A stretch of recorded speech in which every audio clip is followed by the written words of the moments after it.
আসসালামু আলাইকুম। শুরু করছি প্রহরী শিরোনামের একটি কবিতা। প্রতিটি দরজায় প্রতিটি দরজার ছায়ায় দাঁড়িয়ে থাকে এক প্রহরী, যার চোখে নেই ঘুম, কাঁধে নেই কোনো অভিযোগ। সে জানে মানুষ রাতের অন্ধকারে কতটা ক্ষুধার্ত। নিঃশ্বাসের শব্দ শুনে বুঝে ফেলে কে আগুন আর কে ছায়া। তবু দাঁড়িয়ে থাকে, কারণ ওর দায় প্রহর রক্ষা করা। নগরের ব্যস্ততার পেছনে হারিয়ে যায় তার নাম, কারণ সে শুধু ছায়া, অস্তিত্বহীন এক অভ্যস্ততা। কে কখন ফিরে আসবে, কে আর আসবে না, সব জানে, তবু প্রশ্ন করে না। কেবল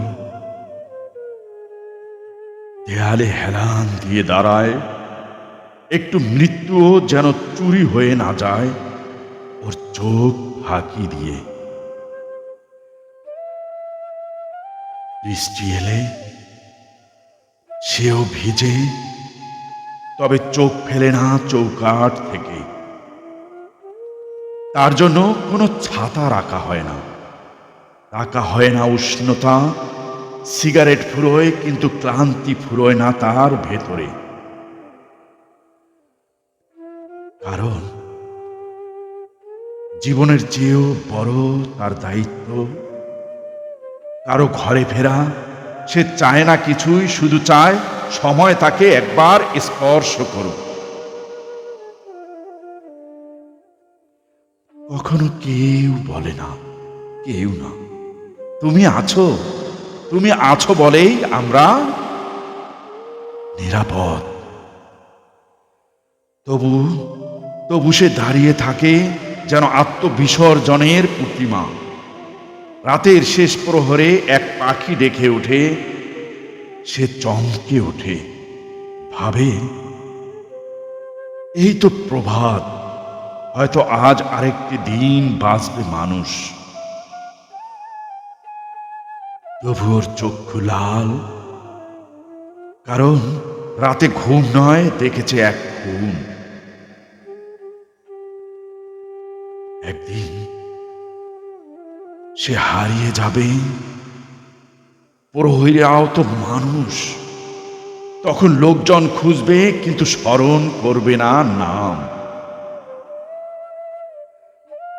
নতুন কেউ আসবে, নতুন নতুন ছায়া হবে সেই দরজার প্রান্তে। কেবল দেয়াল জানবে কতদিন ধরে সে দাঁড়িয়েছিল নীরবে। আর আকাশ গোপনে কাঁদবে একটি প্রহরীকে আর চেনে না বলে। যে পথে সে দাঁড়াতো, আজ সেখানে ক্যামেরা বসেছে। মেশিন চোখ রাখে, কিন্তু চিনতে পারে না চোর আর আত্মহত্যা। প্রহরীর নীরবতা এখন বাতাসে মিশে গেছে। কেউ শোনে না আর, তবু কোনো শিশুর চোখে এক মুহূর্তের জন্য ভেসে ওঠে তার ছায়া। সম্ভবত কিছু দায়িত্ব চিরকালেই রয়ে যায় মানুষের শরীর বাড়িয়ে। কিছু দায়িত্ব তবু কোনো কোনো রাতে হঠাৎ বাতাসে শোনা যায় পায়ের শব্দ।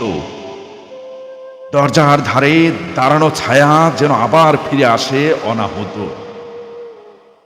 নতুন প্রহরীরা ভাবে হয়তো এই ওই আগের গল্পের মানুষ।